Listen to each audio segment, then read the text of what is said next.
Today we're going to learn how to make a working clock tower that changes throughout the day. It works on both Java and Bedrock or Pocket Edition without any command blocks. The main concept is that we use this kind of piston feed tape with 4 different positions of a block that will act as the hour hand.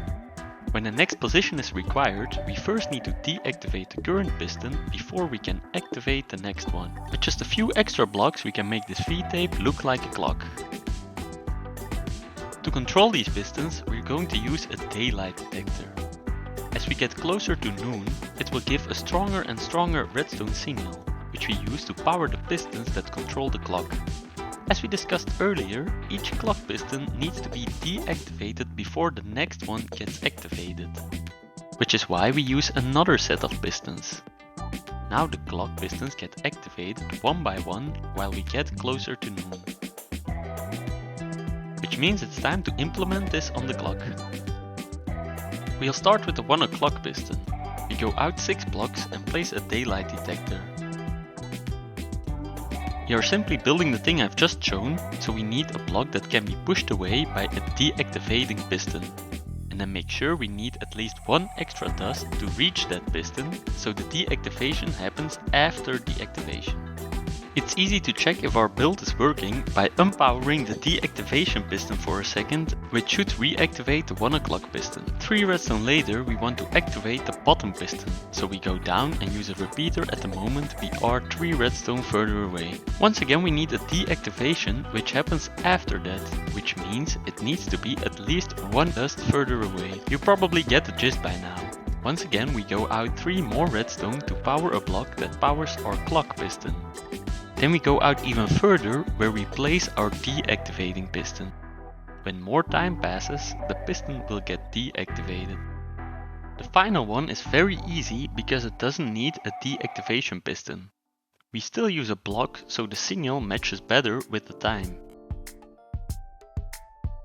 We aren't finished yet. When we come past noon in the daylight cycle, the signal will gradually start to weaken again, which means our clock would start spinning in the wrong direction.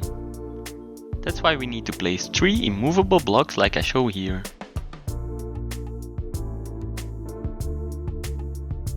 We do want a second clock cycle though, which we achieve by placing a second daylight detector, but this time inverted. Alright, I sped up the time because we're basically done. We just need to place some extra blocks to hide the redstone when the clock piston is retracted. Once the hour hand is at 11 o'clock, the clock will stop working until the first light comes, at which point our day cycle begins, which will stop at noon until night falls, where our night cycle will begin again. If you want to build a tower with 4 clocks like in my demonstration, there are some extra things you need to understand.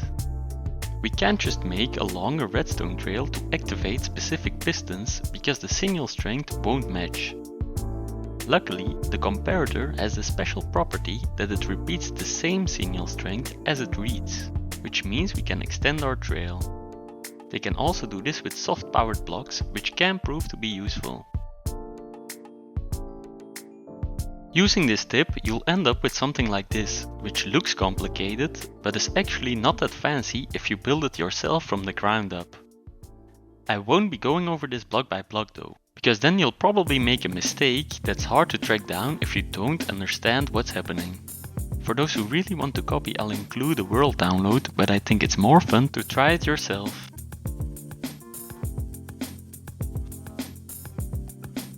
That's it, I hope you enjoyed the video. Make sure to leave a like if you did.